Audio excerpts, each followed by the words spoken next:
Hello friends, welcome to my channel ATALL. नमस्ते। कैसन बा? सब ठीक बा ना?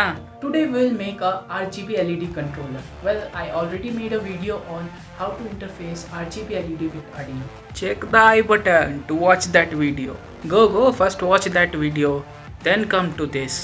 Now, this is our RGB LED controller. Here you can see that there are 3 potentiometers and this is our RGB LED.